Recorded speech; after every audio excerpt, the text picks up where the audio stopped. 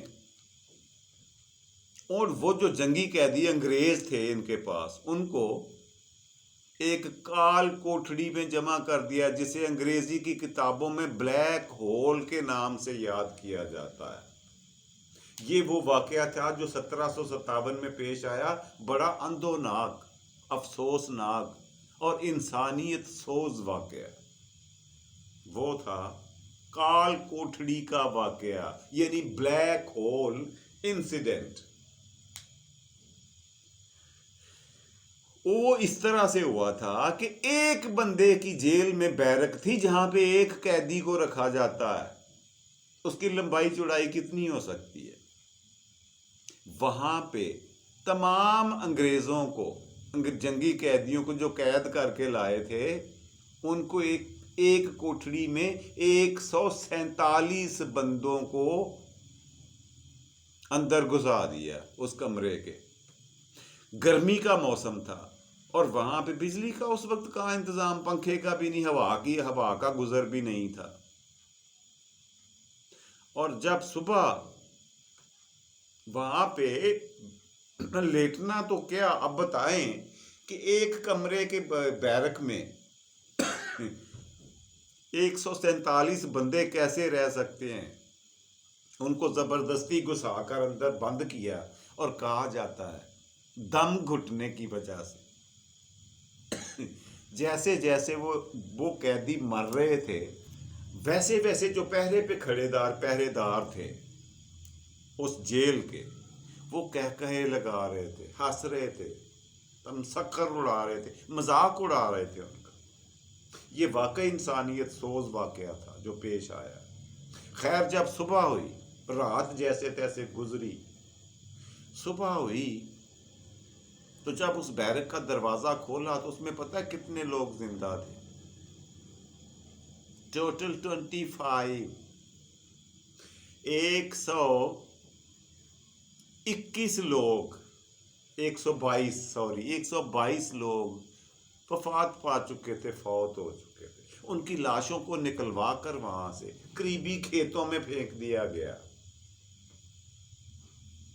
یہ واقعی تاریخ کی کتابوں میں آج بھی چیخ چیخ کر کال کوٹھڑی کا واقعہ جو ہے، یا بلیک ہول انسیڈنٹ جو ہے، یہ چیخ چیخ کر لوگوں کو بتا رہا ہے کہ یہ اچھا نہیں ہوا تھا۔ خیر اس کے نتیجہ کیا ہونا؟ وہی ہوا جو ہونا چاہیے تھا۔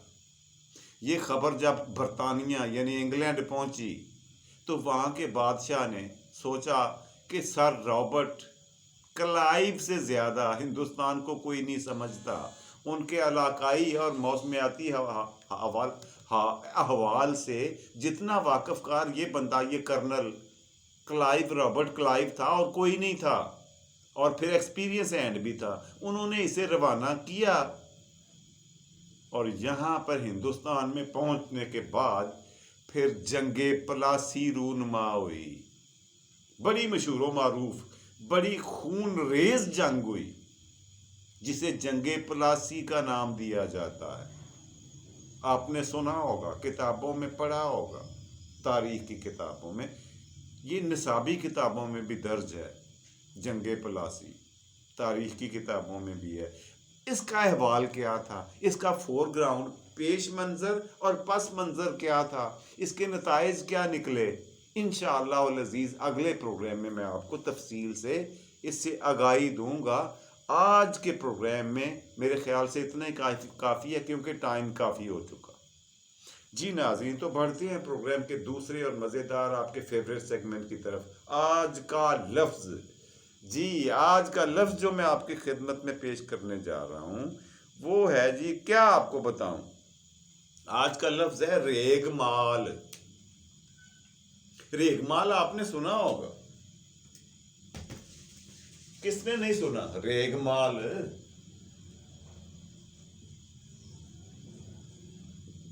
اچھا، اسے اکثر لوگ ریگ مار کہتے ہیں. ریگ مار، یار یہ ریگ مار نہیں ہے، لفظ ہے ریگ مال. آخر میں لام ہے، لام بولا کریں. اب میں آپ کو بتاؤں گا اس کا مطلب کیا ہے. یہ دو الفاظ ہیں، ریگ اور مال. ریگ کا مطلب ہوتا ہے لوہے کا برادہ، اور مال کا مطلب ملنا. یعنی وہ چیز جس کے اوپر لوہے کا برادہ ہو، اس کے ساتھ ملنے والی چیز کو ریگ مال کہتے ہیں. امید ہے آپ کو آج کا لفظ پسند آیا ہوگا. تو بڑھتے ہیں ناظرین آج کے پروگرام کے تیسرے آخری اور مزیدار سیگمنٹ کی طرف، اور وہ ہمیشہ کی طرح ہوا کرتا ہے آج کی بات.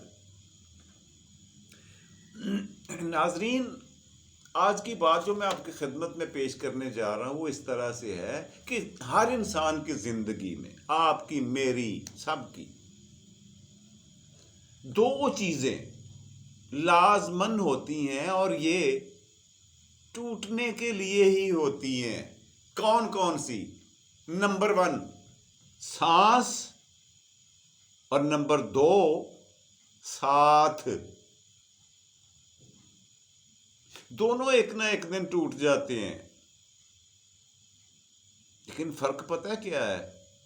فرق یہ ہے کہ سانس ٹوٹنے سے بندہ ایک بار مرتا ہے، مگر ساتھ چھوٹنے سے، ساتھ ٹوٹنے سے، ساتھی کے بگڑ جانے سے، بچھڑ جانے سے، ساتھ ختم ہو جانے سے انسان روز مرتا ہے اور روز جیتا ہے. ایک ایک سانس کے ساتھ بڑی ذلت آمیز اور بڑی دقت آمیز زندگی گزارنی پڑتی ہے. اللہ کسی کا کوئی عزیز، کوئی اقارب، کوئی رشتہ دار، کسی کا ساتھ نہ ٹوٹے، کسی کی آس نہ ٹوٹے. آئیے اسی دعا کے ساتھ آج کے پروگرام کو ختم کرنے کی آپ سے اجازت چاہتا ہوں. خوش رہیں، خوش رکھیں، اپنا اور اپنے پیاروں کا ڈھیر سارا خیال رکھا کریں. خوشیاں سمیٹیں اور خوشیاں بانٹیں. رب رکھا اور پاکستان زندہ باد.